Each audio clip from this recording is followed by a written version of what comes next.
Hello everyone, welcome back to my YouTube channel. हमारा एक topic बचा था लीनियर कॉन्ग्रुएंस। इससे प्रीवियस जितने भी टॉपिक्स थे वो मैंने आपको नंबर थ्योरी में कवर अप करा दी। इससे प्रीवियस जितने भी टॉपिक्स बचे थे हमारे नंबर थ्योरी में हमने वो कवर कर लिए हैं। हमने नंबर थ्योरी जो कि क्रिप्टोग्राफ एंड नेटवर्क सिक्योरिटी, इनमें भी ये टॉपिक्स आते हैं। हमने नंबर थ्योरी का इंट्रोडक्शन और डिविजिबिलिटी थ्योरी एंड थ्योरम ये भी कंप्लीट कर लिया है। जीसीडी ऑफ इक्लूड्स एल्गोरिथम, जिसकी एग्जिस्टेंस एंड यूनिकनेस जो थ्योरम थी ये भी कर लिया। चाइनीज़ रिमाइंडर थ्योरम भी हो गई है हमारे पास। और मैंने आपको एलियस थ्योरम, टॉयटन्स फंक्शंस, ये भी आपको कंप्लीट करा दिया है। हमारा बीच में एक टॉपिक स्किप हो रहा था, लीनियर कॉन्करेंस क्या होता है, ठीक है। आज हम समझेंगे लीनियर कॉन्करेंस और इसकी न्यूमेरिकल प्रॉब्लम, और उसके बाद हम बाकी के जितने भी हमारे टॉपिक्स हैं ये मैं आपको कवर कराऊंगी। अगर आप मेरे चैनल पर न्यू है तो मेरे प्लीज़ प्रीवियस ये जो टॉपिक मैंने आपको वीडियोस में कवर करा दिए हैं आप इन्हें ज़रूर जाकर देखें, क्योंकि सभी टॉपिक एक दूसरे से लिंक्ड हैं, ठीक है। हम अपना टॉपिक देखते हैं। लीनियर कॉन्ग्रेंस नंबर थ्योरी में हम मेनली बात करते हैं पॉजिटिव इंटीजर्स की। तो लीनियर कॉन्ग्रेंस हमारे पास क्या होता है, a m is equal to congruence of b mod of m. तो लीनियर कॉन्ग्रेंस को डिनोट करते हैं 3 ऑफ इक्वल साइन, ठीक है। इसको डिनोट इससे करते हैं। इसमें क्या है, if a comma M is equal to 1, जिसके ए और एम की हमारी जीसीडी क्या होनी चाहिए, 1। That is a and m are coprime. A और एम हमारे पास दो को प्राइम नंबर्स की हमारी जीसीडी क्या आनी चाहिए, 1 आनी चाहिए। Then prove that the linear congruence of a x congruence of b mod of m has a unique solution. हमारे पास एक लीनियर कॉन्ग्रेंस दे रखा है और हमें बताना है किसके के पास क्या है, एक यूनिक सोल्यूशन। तो यूनिक सोल्यूशन के लिए पहले हम इसमें कुछ फंक्शंस लाइट कर लेते हैं। प्रूफ देखते हैं हमारे पास क्या है, A comma M is equal to 1, मतलब ए और एम हमारे पास को प्राइम नंबर्स है जिसकी जीसीडी हमारे पास क्या आ रही है, 1 आ रही है, ठीक है। आप यहाँ याद रखने के लिए देख लें, जीसीडी हमारे पास क्या आनी चाहिए, 1 आनी चाहिए। मतलब 1 जो है वो डिविजिबल करेगा किसके लिए, ए के लिए। सॉरी यहाँ पे ए है, ठीक है। नाउ देयर एग्जिस्ट पी, हम दो एलिमेंट और ले लेते हैं, पी और क्यू, जो कि पॉजिटिव इंटीजर्स हैं, ठीक है। तो p less than of a q, epsilon less than होना चाहिए सच डैट इस तरह से कि 0 less than is equal to p and p less than is equal to q, ठीक है। नाउ 1 हमारे पास एक लीनियर इक्वेशन हमने ये बना ली। इसमें क्या करना है, हमारे पास मल्टीप्लाई कर दी तो हमारे पास क्या आ जाएगा, a b p plus m b q is equal to b multiply by b. Now इसमें से क्या करना है, ये जो बी है हम यहाँ पर लेफ्ट हैंड साइड ले आएंगे और एम बी क्यू को राइट हैंड साइड लेंगे। हमने एक इक्वेशन बना ली। ये इक्वेशन इस तरह से इसलिए बनानी है हमें क्योंकि हमें इसकी डिविजिबिलिटी दिखानी है, ठीक है। लीनियर कॉन्ग्रुएंस की डिविजिबिलिटी हम दिखाएंगे। इसमें से हमने क्या करा, इसको मैं लिख सकती हूँ, ए ब्रैकेट में ले लिया मैंने पी बी और p minus of b is equal to m. ये जो हमने माइनस है ये ले लिया हमने बी क्यू के साथ, minus b of q. Now m जो है वो डिविजिबल होगा किसके लिए, a b p minus b, ठीक है। बाय डेफिनेशन ऑफ डिविजिबिलिटी, ये हमने डेफिनेशन ऑफ डिविजिबिलिटी से लिख दिया। Now bye definition of congruence, अब अगर कोई हमारा नंबर किसी दूसरे नंबर को डिविजिबल कर रहा है तो उसकी कॉन्ग्रुएंस की फॉर्म में हम इसको किस तरह से लिख देंगे, A of B P congruence of B of mod, ठीक है। नाउ पी वी हमारे पास क्या हो जाएगा, ये सोल्यूशन हो जाएगा हमारी उस लीनियर कॉन्ग्रुएंस इक्वेशन का। नाउ आपको ये और अच्छे से समझ में आ जाएगा। यूनिकनेस देखते हैं हम इसके लिए। तो यूनिकनेस में हमने दो नंबर ले लिए, like x1 and x2 be the two solution of equation number first. जो हमारे पास इक्वेशन नंबर फर्स्ट है, इक्वेशन नंबर फर्स्ट क्या है हमारे पास, ये वाली जो हमने लीनियर कॉन्ग्रुएंस है, ये हमारे पास इक्वेशन नंबर फर्स्ट है। इसके लिए हमने क्या करा, let x and x2 be a two solution of equation number first, that is a x1 is equal to b mod of m।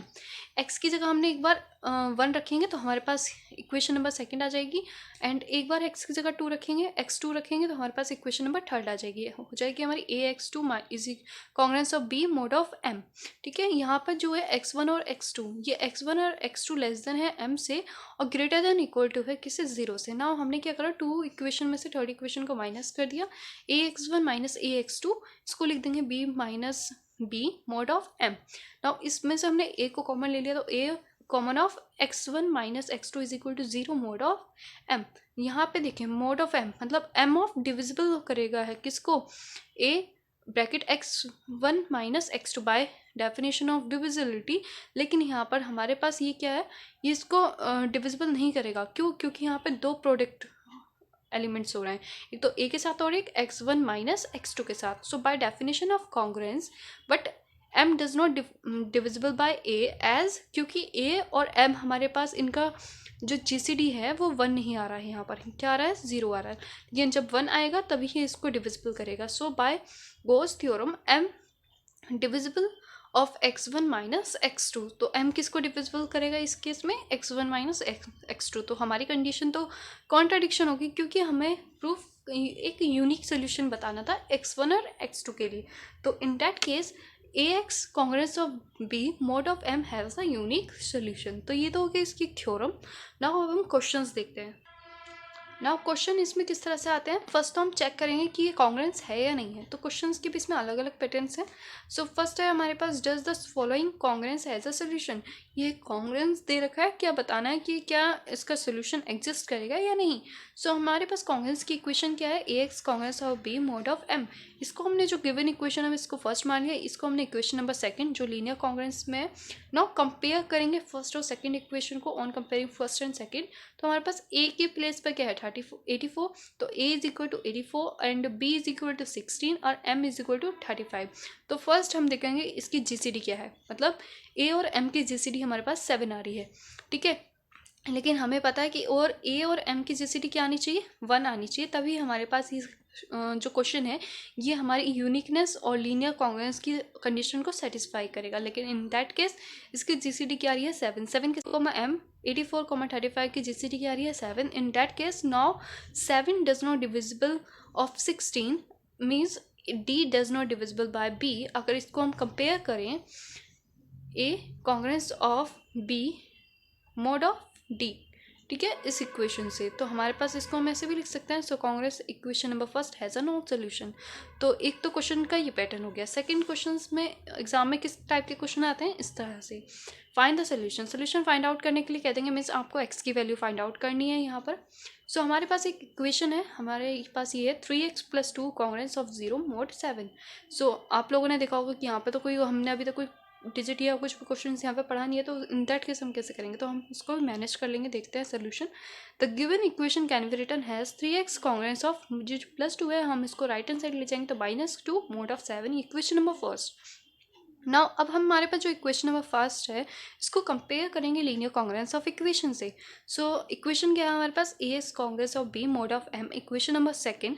Now comparing, तो हमारे पास a इज इक्वल टू क्या आ जाएगा 3, b is equal to -2 and m is equal to 7। Now हमें क्या निकालनी है GCD, a और m की GCD हमारे पास यहाँ पर बना रही है। इन दैट केस ये तो हमारे पास जो है सोल्यूशन है वो यूनिक सोल्यूशन एग्जिस्ट कर रहा है, इसका मतलब ये लीनियर कॉन्ग्रुएंस की कंडीशन को सेटिस्फाई कर रहा है, ठीक है। तो हमने यहाँ पे लिख दिया a एंड m हमारे पास कैसे नंबर है, को प्राइम नंबर है, एंड 1 जो है हमारे पास वो डिविजिबल करेगा किसको -2 को, directly divisible by b। Congruence of equation second has a unique solution.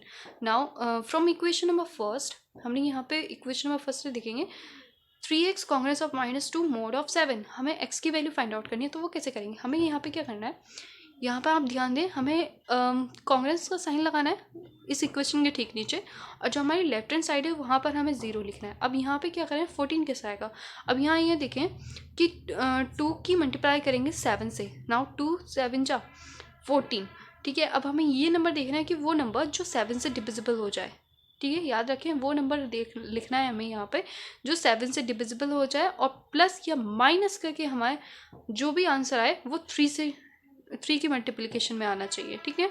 सो हमारे पास 14 ऐसा नंबर आया है यहाँ पे, तो हमने यहाँ लिख दिया 14 मोड ऑफ 7। अब यहाँ पे इन दोनों को क्या करेंगे माइनस करेंगे, ठीक है। तो -2 + 14 हमारे पास क्या आ गया 12। तो 3x is equal to 12, add करने पर हमारे पास 12, सॉरी इन दोनों की इक्वेशन को हम क्या करेंगे ऐड करेंगे, तो हमारे पास 3x is equal to 12 mod 7। Now x is equal to क्या आ जाएगा, ये जो 3 है ये डिविजिबल करता है 12 को कितने टाइम 4, तो x is equal to 4 mod of 7। ये हमारे पास क्या आ गया रिक्वायर्ड आंसर, क्योंकि 3 और 7 का हमारे पास GCD क्या आया था 1 आया था। सो ये है हमारे पास लीनियर कॉन्ग्रुएंस। आई होप आपको ये लीनियर कॉन्ग्रुएंस का कॉन्सेप्ट अच्छे से समझ में आया, क्योंकि इसका कॉन्सेप्ट हम आगे आपने देखा होगा चाइनीज रिमाइंडर थ्योरम में हमने इसका थोड़ा सा कॉन्सेप्ट यूज़ किया रहा है, वहाँ पे ये वर्ड जरूर आया था कि लीनियर कॉन्ग्रुएंस क्या होता है। सो लीनियर कॉन्ग्रुएंस यहाँ पे हम इस तरह से इसमें ये पैटर्न्स होते हैं जहाँ पे हम इक्वेशंस को कंपेयर करते हैं और x की वैल्यू को किस तरह से फाइंड आउट करते हैं, वो भी पॉजिटिव इंटीजर्स के लिए, ठीक है, जिसका GCD हमारे पास को प्राइम नंबर का GCD जो होता है वो क्या आना चाहिए 1 आना चाहिए। So thank you for watching. I hope आपको ये वीडियो अच्छी लगी तो प्लीज़ मेरे चैनल को लाइक करें, शेयर करें, कमेंट करके जरूर बताएं कि आपको ये वीडियो कैसी लगी है।